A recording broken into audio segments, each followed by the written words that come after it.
अरबों वर्ष पहले, जब कुछ भी नहीं था, न आकाश, न पृथ्वी, न तारे, केवल अनंत जलराशि, जिसे ब्रह्मांडीय महासागर कहा गया। यही वह कॉस्मिक ओशन है जहां से सृष्टि का पहला कंपन उठा और सृष्टिकर्ता ने जल से पृथक रहने योग्य स्थान का निर्माण किया। यही से ब्रह्मा, विष्णु और शिव की भूमिकाएं शुरू हुईं, सृजन, पालन और संहार के रूप में। ब्रह्मांड पुराण में लिखा है कि हिरण्यकश्यप, असुरों का राजा, ने 1,07,28,000 वर्षों तक शासन किया। यह केवल एक कथा नहीं है, यह संकेत है कि समय, जैसा हम समझते हैं, विभिन्न लोकों में अलग अलग गति से चलता है। एक महायुग में 4.32 मिलियन वर्ष होते हैं और हिरण्यकश्यप ने 24 महायुगों से भी ज्यादा समय तक शासन किया। इसका अर्थ है, समय भी हर लोक में अलग ढंग से बहता है। अब सवाल उठता है, क्या हम इन लोकों की यात्रा कर सकते हैं? उत्तर है नहीं, क्योंकि हमारा भौतिक शरीर केवल भूलोक के लिए बना है। जैसे धरती पर जाने के लिए पासपोर्ट और वीजा चाहिए, वैसे ही दूसरे लोकों में प्रवेश के लिए यौगिक अनुमति चाहिए, यानी सूक्ष्म शरीर या मृत्यु के बाद। इसीलिए आर्षि नारद, हनुमान और परशुराम जैसे प्राणी इन लोकों में जा सकते थे, क्योंकि उनके पास थी चरचरी मुद्रा, एक यौगिक सिद्धि जो शरीर को सूक्ष्म बना देती है। भारतीय ग्रंथों के अनुसार कुल 14 लोक हैं। 7 ऊपरी लोक, जहां चेतना ऊंची होती जाती है, और 7 निचले लोक, जहां अस्तित्व अधिक घना और भौतिक होता जाता है। यह कोई धार्मिक कल्पना नहीं, बल्कि कॉस्मिक स्ट्रक्चर ऑफ कॉन्शियसनेस है।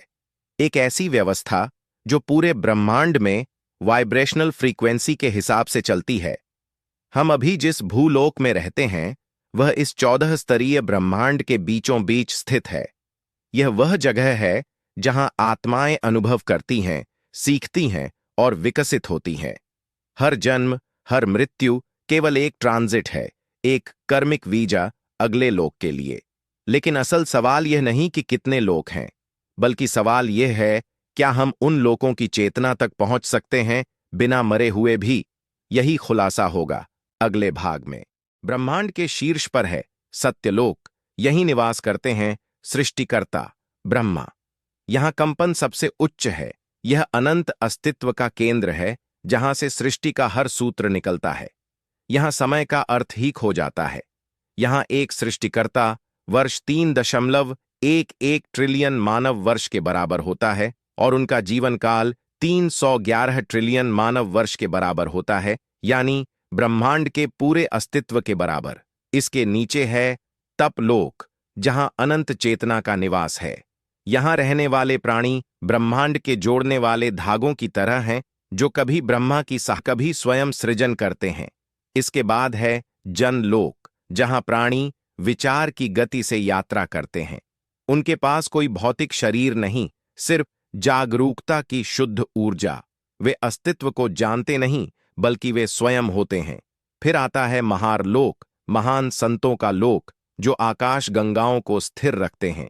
यहाँ की ऊर्जा हमारी आकाश गंगा को अस्तित्व में बनाए रखती है। यह स्वर्ग का तकनीकी केंद्र है, जहां संत ब्रह्मांडीय शक्ति संचालित करते हैं। अब आता है स्वर्गलोक, जिसे धर्म ग्रंथों में हेवन कहा गया।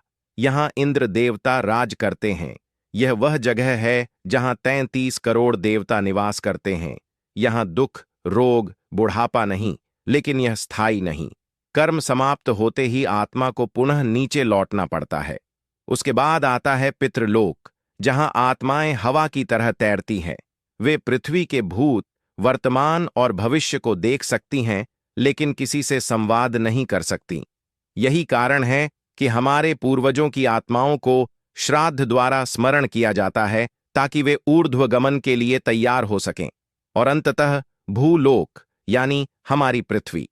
यह चेतना का मध्य बिंदु है, जहां आत्मा निर्णय लेती है क्या वह ऊपर उठेगी या नीचे गिरेगी। यहां जीवन छोटा है, लेकिन सीख सबसे बड़ी।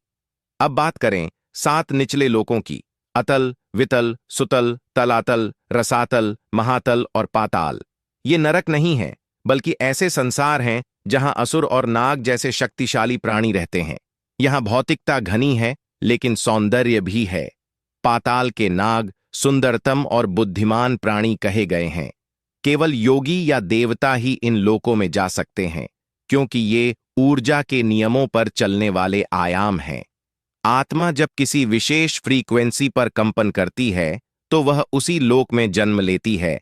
यहां कर्म ही उसका पासपोर्ट है। और यही है ब्रह्मांड की सबसे बड़ी सच्चाई। हर आत्मा अपने कर्म, अनुभव और सीख के साथ विकसित होती है और एक वाइब्रेशन पर स्थिर होती है जो किसी लोक की ऊर्जा से मेल खाती है। इसलिए जीवन केवल एक अवसर है अपने भीतर की चेतना को उच्च करने का, क्योंकि जब आपकी आवृत्ति स्वर्गीय हो जाएगी, आपको स्वर्ग जाने की जरूरत नहीं पड़ेगी, स्वर्ग आपके भीतर प्रकट हो जाएगा।